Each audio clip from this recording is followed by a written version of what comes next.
Hi, so I'm just going to demonstrate a bit of a belly ball massage sequence using a Coregeous ball just to help release some sort of tension areas, just to connect to a little bit of diaphragmatic belly breathing and just get a sense of what's happening in your sort of guts, pelvic viscera and stuff.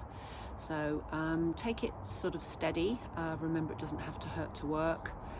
If you feel that you're having a bit of it's a bit awkward to breathe. If you feel like you're bracing your breath too much, then you're probably in a bit too deep. So also the ball is pliable, and you can also take some air out of it. So you can sort of take the plunger out and actually take a bit of air out if it feels too big, and obviously keep it away from food and drink. So you wouldn't be doing this if you'd eaten or drunk anything recently. So come onto your, so we're going to basically place the ball underneath the belly button and come into being on your elbows. So you're propping yourself up on your elbows, and you just start off by seeing if you can take a breath in and out. You may get quite a strong sensation of your heart beating. That's quite natural. So just keep yourself nice and supported, and just allow yourself to breathe in and out. So the ball is directly underneath your belly button. And the aim is just to breathe as fluidly and as relaxedly as possible.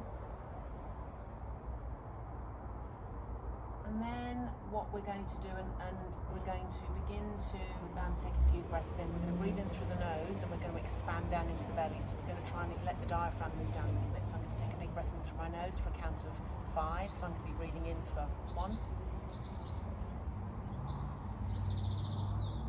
And then I'm going to hold my breath, and I'm going to just brace into the ball and just pull my belt loop in on my trousers, as it were, or just brace my tummy into the ball for a count of 5. So that's 1, 2, 3, 4, 5, and then I'm going to exhale and breathe out for 5. So I'm exaggerating that mouth breathing, that ocean breathing sound, but you can breathe in and out through the nose. So again, breathe in through the nose. Expand the tummy, expand the guts into the ball, hold for 5.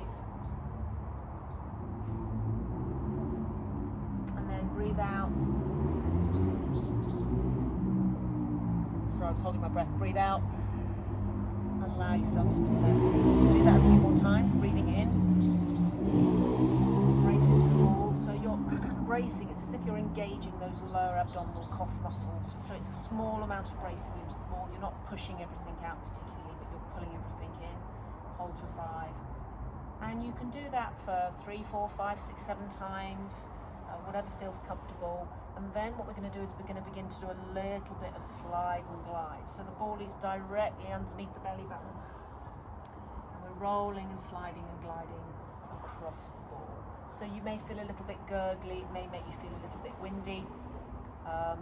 It is better if you can actually get the ball onto a little bit of flesh rather than your t-shirt, because you want to try and get some of that shearing effect. So you can sort of do some S shapes a little bit. You can begin to have a little bit of a roll up and down between your pubic bone.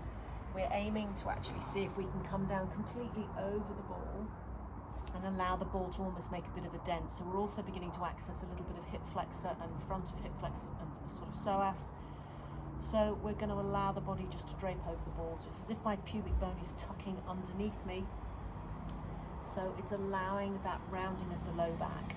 So from here, so again, this is going to feel a bit stronger, but if it's comfortable, then again, you can just do some bracing into the ball. So I'm bracing my abdominals a little bit, even though I'm talking. I'd hold for a few seconds, then I'd breathe out. Breathe into the ball.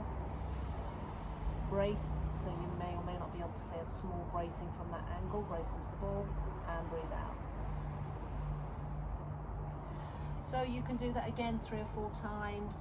You may decide to get into a little bit of slide and glide. You can perhaps come over onto your tummy a little bit more. You might be able to prop yourself up and have a little bit of a roll. Allow your guts to actually drape over the ball. This is quite good when you've got some sort of scarring, knots and adhesions. Again, it's nice when you can actually have your tummy onto the ball, so skin against this grippy feeling of the ball in terms of this skin feeling. I haven't got a great deal of room here. Really, I wanted to just sort of explain the sort of the dynamics of the movement. But if I was to sort of take myself backwards a little bit, again, it's as if it's pulling all my guts forward, and then I'm just getting into the side of the waist a little bit. So again, if I was actually on the floor, I could come into a little bit more of a crawling action, rolling, sliding, and also then I can do a little bit of a pin and bring my heel in towards my bottom.